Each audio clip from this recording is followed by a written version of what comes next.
talking to like clients and stuff that have their CCWs, and one thing I tell them is every day when you are putting on a new outfit, before you leave the house for the day, unload your firearm, put it in its holster wherever you're going to carry it, give yourself 10 clean draws. If you don't train for it, you're going to fumble.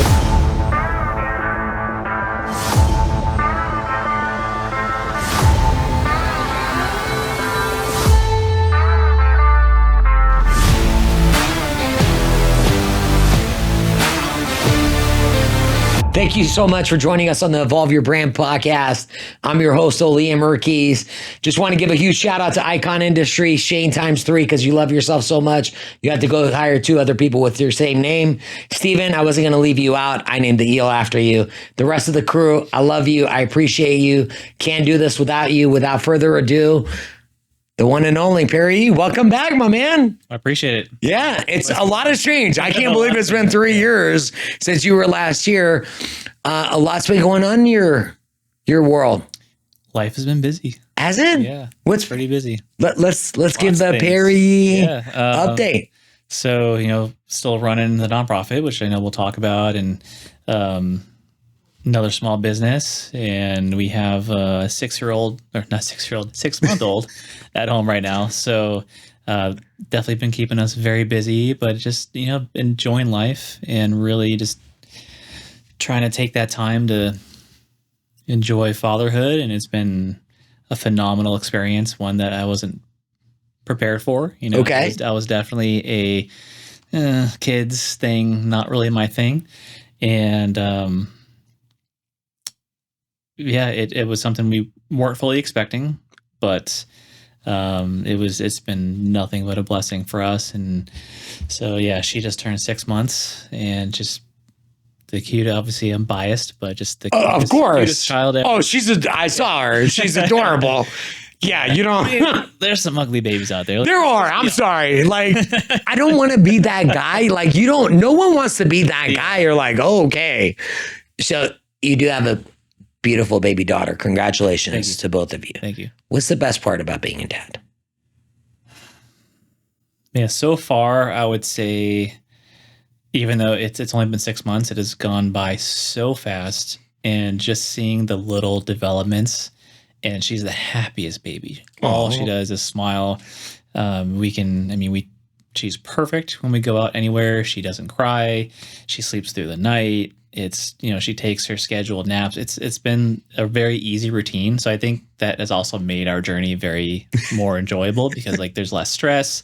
We're both getting sleep, and it's just not a hassle. And I think just seeing the small developments and knowing what's to come, you're like, oh, when is she going to do this? When is she going to do this? And she just got into her talking phase and really finding her voice. And she still does, but she's been in her growling phase for a couple months now, and she would just growl all the time. Oh, really? Yeah. Okay, we're gonna have to put one of those growls on social media. I want to see this growl. She's I love facial expression, more, and you can tell that we try to have conversations with her, and we'll talk and then let her respond with her things, and it's been a lot of fun. And so I'm just looking forward to later years, once she can start really learning, and I can teach her things and pass on knowledge and skills, and it's just been great to see her interaction with her mom, and right. My wife was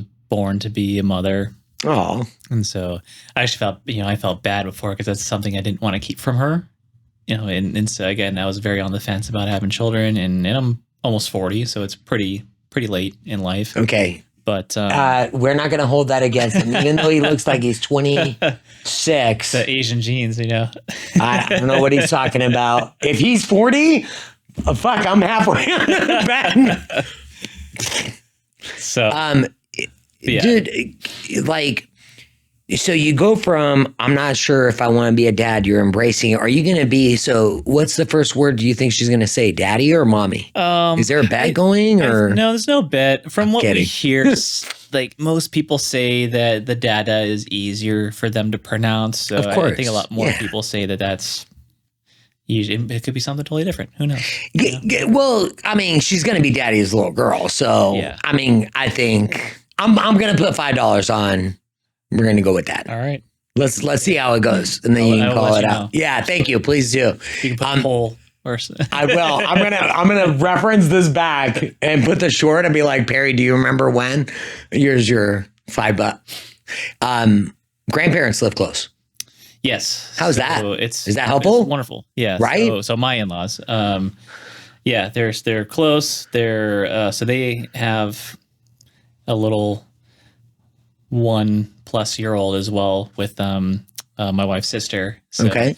They were able to enjoy the life of being grandparents here not too long ago. But yeah, it's been great to have their help. We don't need it a lot, which is nice. I work mainly from home. My wife works from home, so we get that time. But things are going to get challenging. She's going to be obviously growing, getting more mobile and things like that. And hopefully business starts getting crazy. As much as I don't want it to, I do want it to. But yeah, no, it's fantastic to have them, and it's always good just to have more family in her life.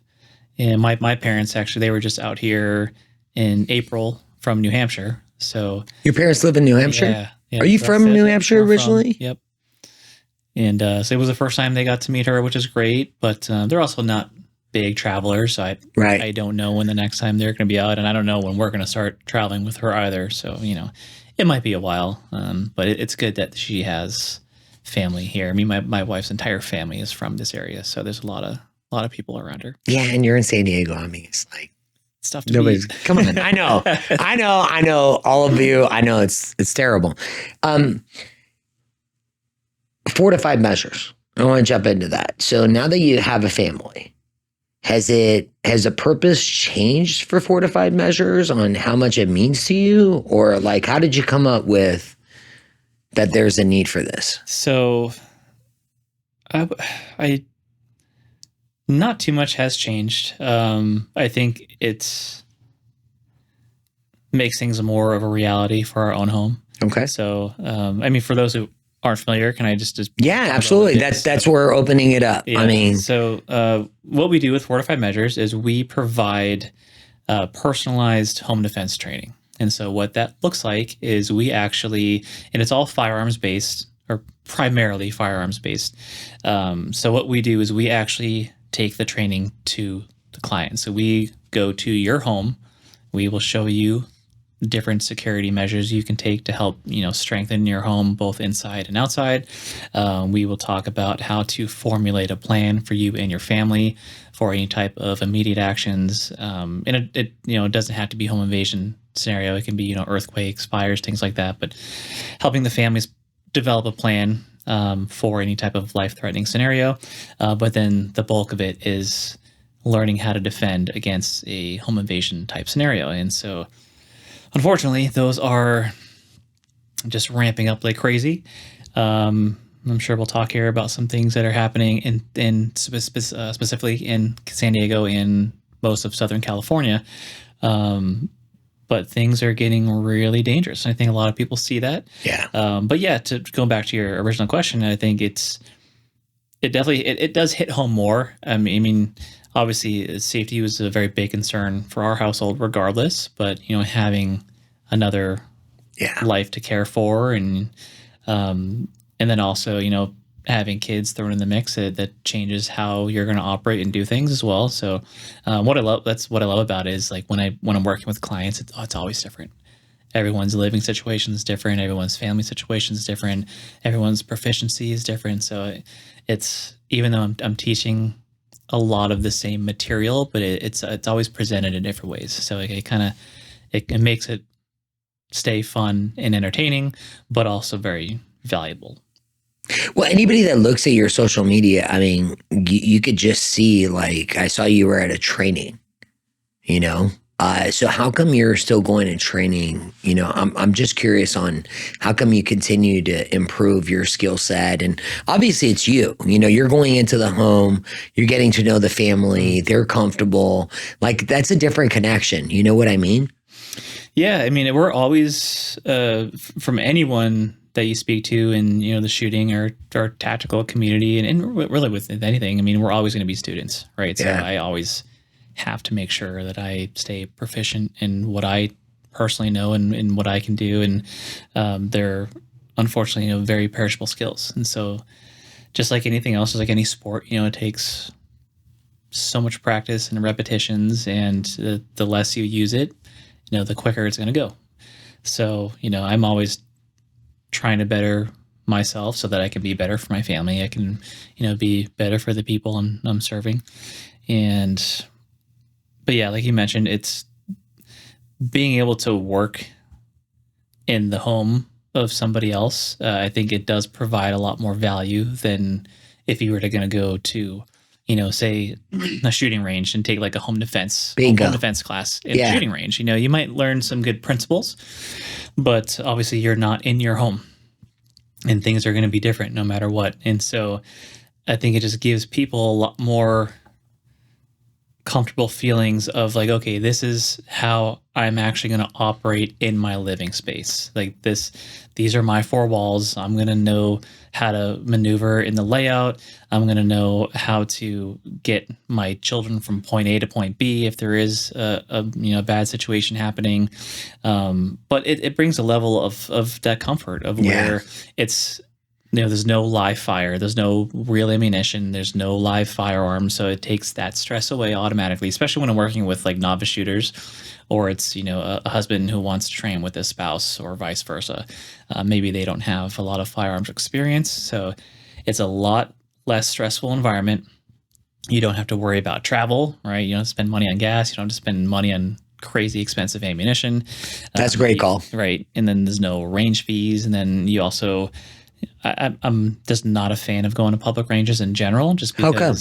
Well, one, you have no idea who the people are around you, right? You have no idea who's shooting around you, that you have no idea what their level of proficiency is. Wow. So I just get a little, weary about who's around me, that now I have to pay attention. Is this one more thing that I need to watch out for? Another variable. So that especially if I'm trying to, teach a student, I'm always on a swivel trying to watch what's going on around me as well. So when we're in their house, it's one less thing you have to worry about. I've literally had a client train in her PJs because get out. She was. I love it in her house. When I do the Fortified Measures, I'm gonna be in my PJs. He's gonna walk in. Ollie, why in the world are you in your PJs, bro? Like they're Well, it's scammo. It's all good. Well, realistically, right? That's awesome. One, she was like, she's comfortable. And then two, is she's like, this is probably what I wear most of the time. Oh, that's hilarious. So you know what? You're going to. Well, you got a good point. Like if you're going to have a home and you're probably in your pajamas. Yeah. I'm just saying. Yeah. Or, whatever. She was very, she was very forward thinking. Are you also, when you go into a home with kids, you have families that do it with their kids, right? Yes, not often. And so the kid portion, it all depends on, their maturity level. I'm not so much focused on age if it's, a home that has brought maturity their kids level. up on firearms. So, if they're, if they have experience shooting. I was working with a family. It was the two parents and their 10-year-old daughter. Okay. And realistically, I was a little skeptical at first, just because 10 is a very, very young age. But she was very mature for her age, asked some great questions. Like she was involved with the class, which is great. We did a 5-day course with them. Really? And so she was very engaged. I was very impressed with how attentive she was and how serious she took the training. And so, it all depends. And that's really something that information I need from the parents. They're going to know what the level of experience that or what their kids can handle. And so yeah. I mean, I think guns are a huge controversy here. I figure it's the user, right? Like you want to put guns in the right hands of like anything. Yeah, right. Do you know what I mean? It's like, dude, at the end of the day, it's about being mature. Not just life isn't just about you. It's about other people. So the families that are doing this, what's their reason? Yeah, I would say the reasoning is pretty much the same across the board. Okay. And obviously they're looking at the climate of what's happening in our country, and not just here in California or San Diego. You can see it across you can really see it across the world, but I mean, specifically in our country, I mean, you can see the rise in crime. You can see the rise in California, people getting let out of jails and prison. And I think people just know that there's not a lot of people out there that are too concerned with our safety. And so in any type of home situation, I mean, you can also see that police response is getting very high as well. As of right now in San Diego County as a whole, you're looking at a average of 38 minutes response time from police. Have you been looking up the stats? Yeah. 38 minutes? Holy smokes. As a whole in San Diego So County. an emergency, 30, 40 minutes before. Yeah. You got to look at it realistically. And there's a saying that's when seconds matter, police are only minutes away. So even if they were 2 minutes away, they're not there to prevent what's happening, right? You know, it's already happening. You're calling them for a reason. Either somebody kicked in your door or the fire, whatever, has already started. You know, they're there to come and clean up the act. You're a proactive approach. That's a reactive approach. Yeah, and I think more people are realizing that. And throughout the last 3 years, I mean, San Diego, the new gun owners in San Diego have skyrocketed. I mean, there's so many new gun owners, and it's fantastic. I don't know if you remember, like there was a time during COVID where you couldn't even get ammo or firearms because they were off the shelves. Because I mean, everyone was buying up. You know, I think mainly out of fear. But so now you look at the reality of, I mean, I love people expressing their Second Amendment rights. And I love seeing the amount of new gun owners and people, you know, on both sides of the fence. It doesn't matter. Protection is something that everyone has to deal with. But being a gun owner, you have a huge responsibility to know how to use it. You know, like we just talked about, it's a tool. So it all depends on the, you know, amount of time you want to put into it. And it's just like anything else, just like any other sport, right? You want to take a karate class, you're not going to be a black belt after your first time in a class. Like it's going to take years of consistent training, repetitions, building muscle memory, building good positive habits, knowing laws, which is, you know, they're always changing, but, you know, knowing what you can and can't do with firearms, as far as like CCW holders. So people that have their permit to carry, that has gone in the past three years. That's gone from, I think there was less than 1,300 permits issued in San Diego County. And it's now, they're just about to hit 20,000 holders in San Diego. Wait a minute. 3,500 to 25,000? No, 20,000? 1,300? Yeah. To 20,000? Yeah. So. When you see those stats, okay, so what does that say to you when you see that stat? For me, I see that as, again, a lot of people that are concerned. I mean, I would say most people don't have a reason to carry unless they feel like they need to. And in my opinion, I think it's, you know, something that a lot of people should be doing. And when you never know what's going to happen, right? You're not going to carry and expect something to happen, right? But if just in case there happens to be, you know, a situation that occurs while you're out in public, you know, I want to be able to defend myself and my family. But it's again, a huge responsibility. There's huge. And surprisingly in California, when it comes to defending yourself in the home, you're very well protected legally.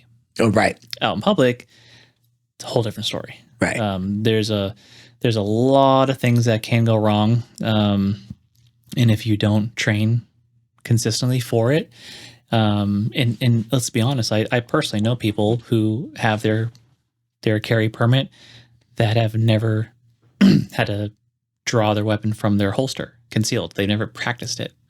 So think about how many people out there that might be carrying a firearm that have never used it before or have never really put themselves in a training environment to where, you know, you might add a little bit of stress and, you know, what that does when adrenaline starts going and you start losing dexterity in your hands. Yeah. And if you've never been in a stressful situation like that and you expect to be able to operate to your full potential, it's not going to happen. I got you.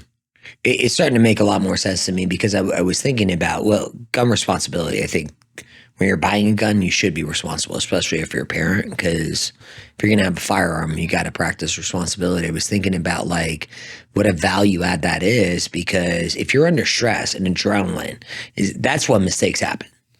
That's when shit goes wrong. And you can train for that. That's what I mean. Like as you're explaining that, I'm like, oh shit, that makes sense. Because if you've never had, if you've never and when I'm talking to like clients and stuff that have their CCWs, and one thing I tell them is every day when you are putting on a new outfit before you leave the house for the day, unload your firearm, put it in its holster wherever you're going to carry it, and give yourself 10 clean draws, one-handed, two-handed, so you know that you can work through whatever garment you're wearing.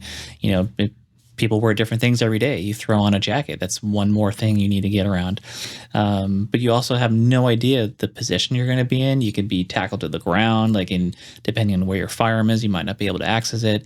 But yeah, if you don't train for it, you're going to fumble, and there's so much risk with you're out in public, right? There's people around. There's there could be multiple attackers. There's a lot of things that can also go wrong, and this is a conversation in itself. I know we're trying to put it in a nutshell here, but there's a lot of things that can go wrong.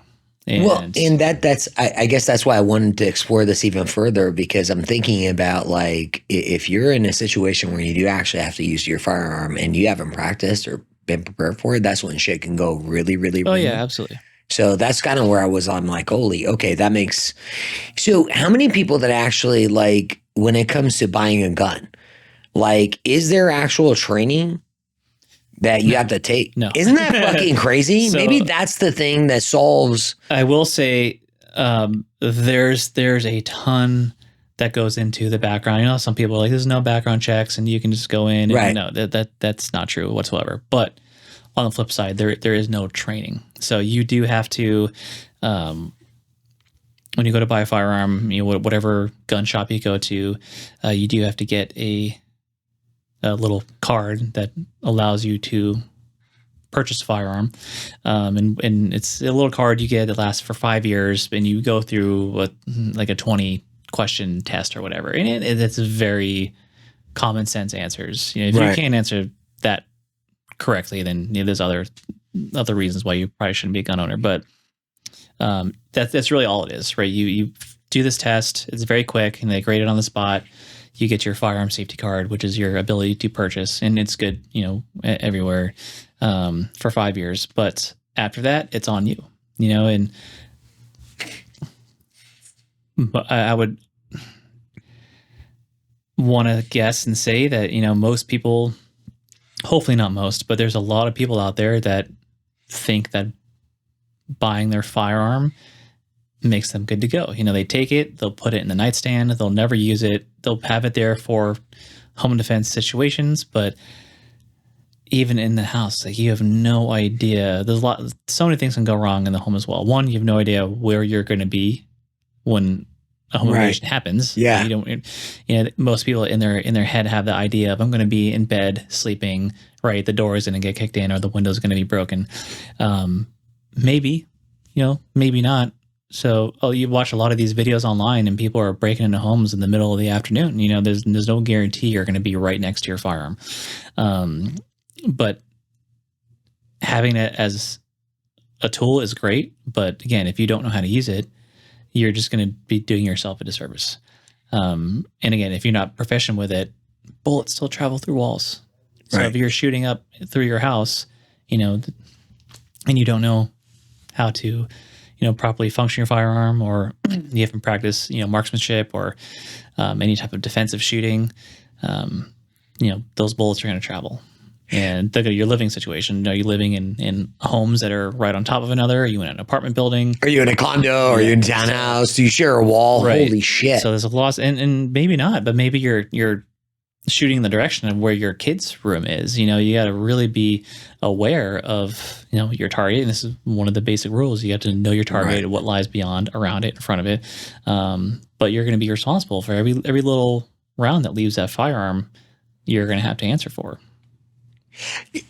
I'm sitting, my mind is kind of blown right now because I'm thinking to myself, they go through all this due diligence on who to give a gun to, but they don't do any mandatory Yeah. training. It just, Yeah. I'm sorry. It's like, it's pounding against my head. I just don't get it. I'm like, fuck, dude. Like, we spend all this time combating this topic of whether, Yeah. and then we just don't do a simple thing of like, maybe if you actually had to get training, you'd have more responsible gun ownership. Yeah. I mean, I think that's a simple answer. But that being said, it's the recurring. You can go through like maybe like a 1-day course when you pick up your firearm, but it's still not going to do you that much help. It's going to be up to the user to seek out. And there's so many instructors out there. Not all of them are good, but there's still a wide variety of people that are doing training. Okay. And that's whether you want to go to a live fire range and just, again, I think live fire ranges are boring. It's fun when you just want to go run around and shoot at targets. But me personally, I don't get a lot of practical use out of it. I think what you're doing is really because I've seen some of your videos and I'm like, you know what, this is it just makes sense. I don't know if that makes any sense to you, but I'm just like, okay, why would you not want to practice this in your home environment? What sets Fortified Measures apart from? Yeah, well, one thing, it's the ability to do it in your house. Like, okay, so no other people are doing that. Yeah, you're going to be looking at any other trainer is going to have you come to a range, got it, or a classroom, right? And classrooms are practical for and you'll do some PowerPoint, and then you'll probably go on the range and shoot some paper targets and stuff. But again, it's not a home defense course.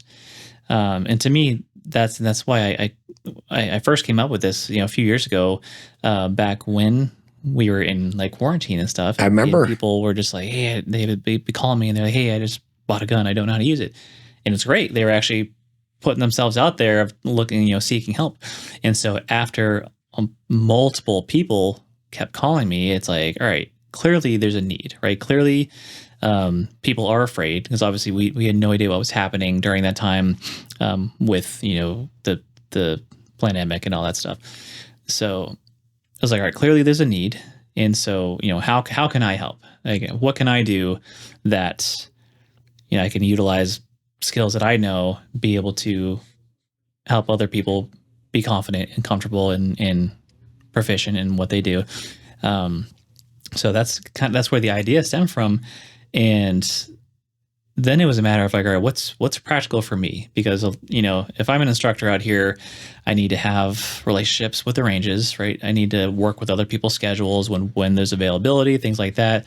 So it just started thinking about, selfishly, how can I make this work in my favor to where I can open up now my limitations on what I would have trying to work with other ranges and things like that, where it's like, now I can, all right, well, how about I go to their home? I've taken home defense classes at ranges, and it's, okay, you might get some good information, but, we're all stuck in our homes. Yeah. So it's completely different. Like when you're in your space, like your kids are there or like you're doing that, I'm like, all right, I get that. It makes sense. That was one thing too, is like nobody was still really going out of the house and going into ranges or doing group classes and stuff like that. So it did, again, it made sense. I'm like, made sense. Why would I not want to do this where they are going to be more comfortable? And then, I spent a crap ton of money in training tools. So when we do it, so I come to your doorstep, right? There's no hassle on you, right? I come to the door, all I have to do is open the door, and depending on whatever weapons platform they use, we'll train with that. So if they use a pistol for home defense, we'll work with pistols. If they use a shotgun or a rifle, so on and so forth. So the curriculum it's as tailored as it can be to the user. And so it's all non-lethal, completely safe things to use. All the firearms are powered by CO2, so they're gas powered. They have laser barrels in them, so there's zero projectiles. So you don't need to worry about eye protection or ear protection, anything like that. With the training guns, all the gas powered ones, you get recoil. So now you're using trainers that give you the feel of an actual firearm, and all of them are platform. They're replicas of actual firearms, so they're real. Like they're real, and in the sense that they're going to function the same way. You can do magazine changes, you can do malfunction drills, all that stuff. And all of the targeting systems we use are all digital, and so they pair up with the lasers. You could put them all around the house. They're going to interact. They're going to give you, different lights flashing and audible tones, so you get immediate feedback that you're actually hitting your target. So you are working with marksmanship, but you're working in your home to where you might be in weird positions. You might be, shooting behind barricades or things like that, or top of the staircase. So, and realistically, when I am working with families, we spend a lot of time teaching them how to maneuver throughout their house as safely as possible. But realistically, you don't want to have them penetrate past a certain point if they don't have to, right? If you can find a good defensible position in your house where you can just post up, everyone's safe together in one spot, that's ideal, right?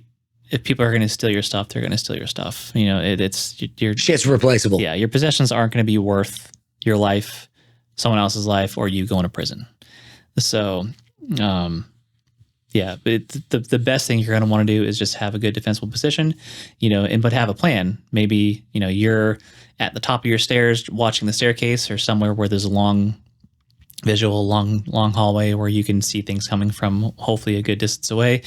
You have your kids are in your room, your wife's on the phone, hopefully armed as well, but she's on the phone with authorities and talking through the process, but then you have a good communication system there.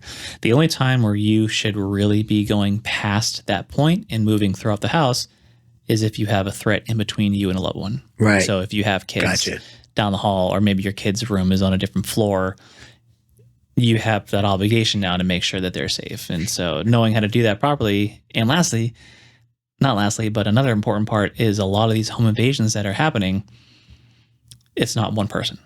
Oh, really? So, no, multiple people. So you're looking at multiple. That's even okay. That I didn't know that. What is the stat? So I don't know if people are aware that I've been talking about this a lot. So there are a few different South American gangs that have come into the country through the border.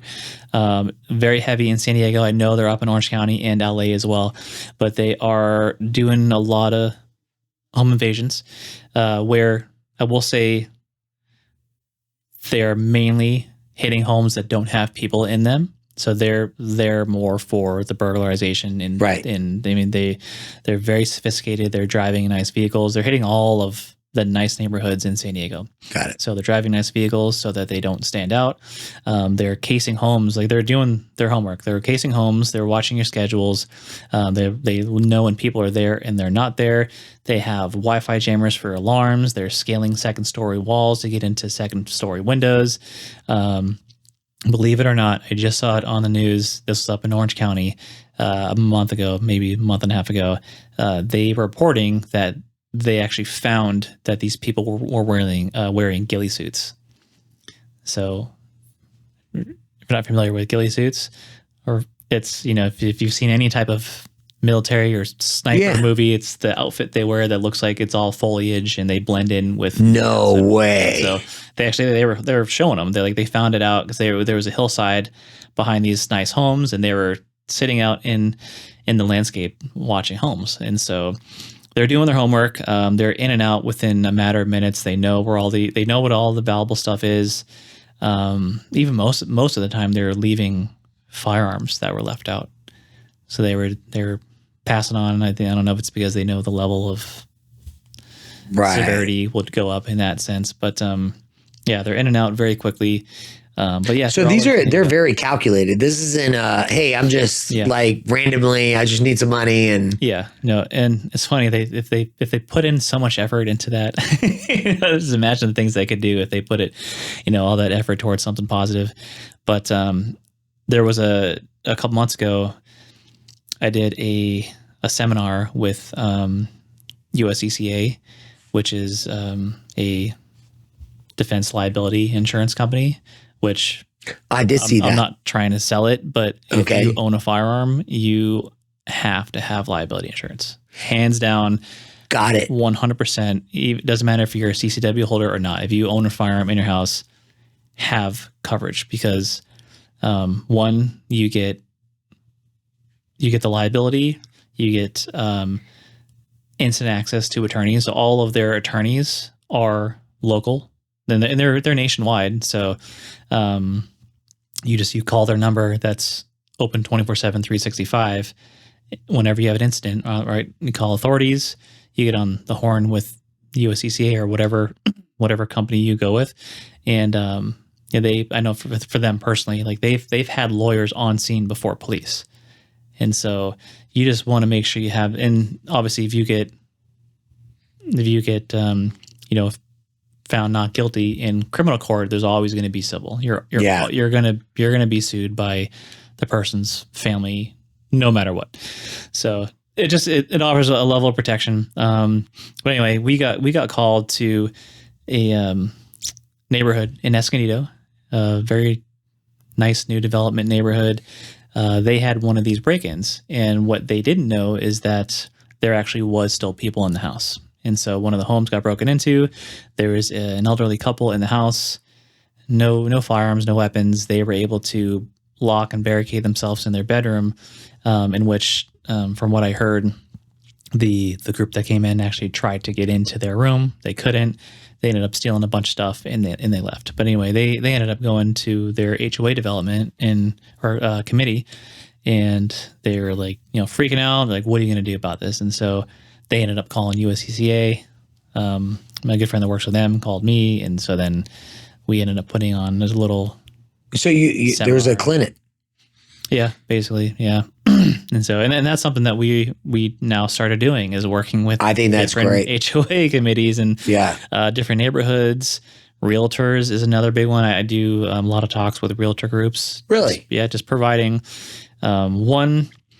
Realtors always have a guy for something, right? They got a guy for roofing, they got a guy for plumbing. Why not have a guy for their personal protection? 1,000%. Everybody gets a ring. I mean, I don't know what the stats are on home security. It's got to go through the roof, especially during COVID time. Like, this just makes, Perry, what shocks me? Like, this makes so much sense. Like, I can't believe, I mean, I'm like, it makes so much sense. I'm like, why hasn't anybody thought about this? It's easy to not think about it. Like, we get caught up with our everyday lives, and it's easy to put our, unfortunately, like, put our safety on side because we're caught up with work and family and stuff like that. And I think a lot of people also have the "it'll never happen to me" mentality, and that's just not true nowadays. It's bad. I mean, I don't know the actual crime it's going to get numbers, worse, but it's really bad right now, and they're hitting every single neighborhood in there's no safe area in San Diego. So the best thing you can do is to try to strengthen your home as much as you can. But realistically, the unfortunate thing is if people want to get in, they're going to get in. So it doesn't matter if you have a fancy, expensive alarm system. If they know you're not home and they're able to bust through the window, grab what they need, and get out before authorities come, they're going to find a way. So you just have to mentally prepare with, like, you can put as many things as you can, hopefully, to make your house look like an inconvenience to them. It's like, sorry, neighbors, but I want my house to be as strong as possible to where any resistance they can get, maybe they'll move on, maybe not. But but better to put yourself in a better position versus taking the risk. I'd rather, no offense, it's like, we want to keep our neighborhood safe. Yeah, absolutely. I just, what, ever since I saw you, and you started Fortified Measures, it just, like, I saw that and I'm like, everyone says this is bad, that's bad. Well, alcohol is bad, smoking is bad. All these things are bad. And as a parent, I just look at it as like, hey, let me educate you. Like, this is what it's all about. So for you to partner with real estate agents that, like, all of us work so hard to become homeowners in California. This is just like a no-brainer Yeah. because crime is on the rise. Like there's no doubt about it. There's no You doubt can- about it. You Like can visually see it, so you don't need stats to see exactly what's happening. you don't. And when the news is actually reporting on crime, it's like then it's really bad.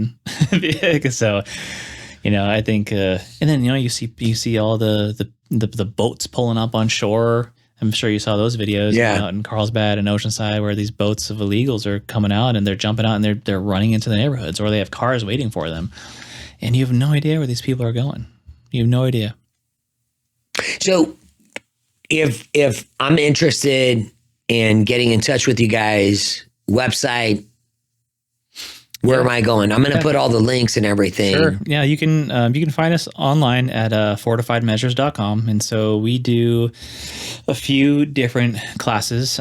So we have a 1-day home defense. Okay. We have a 2-day home defense as well. And on top of that, it doesn't have to stop there, right? We just want to get you started, get your foot in the door into training. And so I have some people that will once a quarter, we'll get together, we'll do some refreshers, or we'll do added-on training. Yeah. And everything that I leave you with is things you can practice on your own at home. All of the training tools I use, you can order online. So, just getting them going.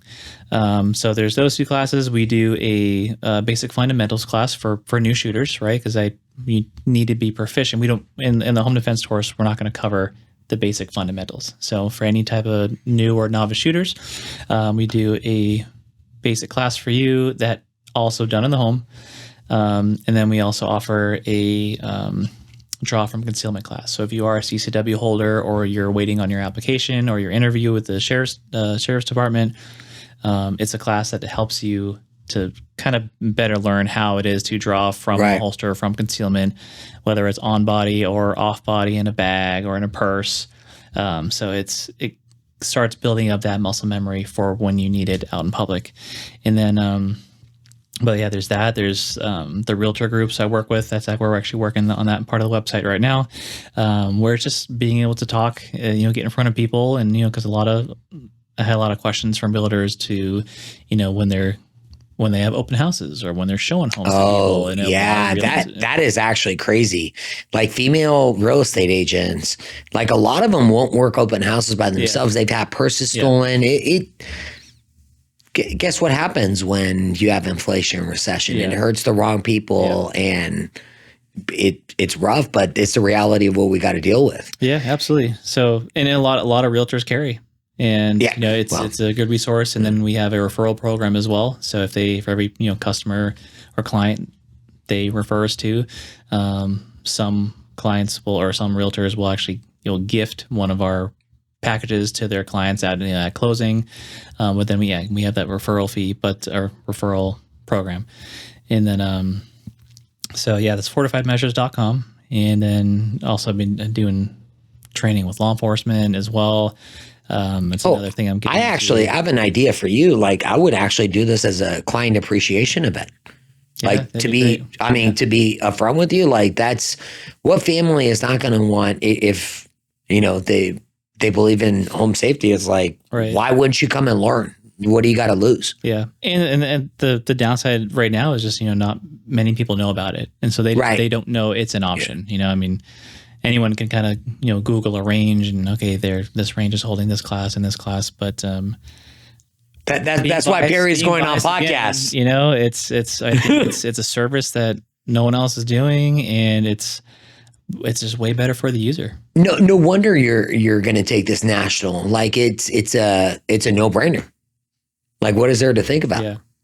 That's insane. You have a big event coming up for Active Valor? Yeah, we have a couple actually. Go for it. All right, so Active Valor is our nonprofit. It's myself and my wife that started it. We're coming up on 8 years here in about 2 weeks, actually like 2 weeks of the day. And so what we do is we take transitioning veterans, and so we pair them as ongoing mentors to children that have lost a parent either overseas in combat or due to PTSD-related suicides while they were serving on active duty.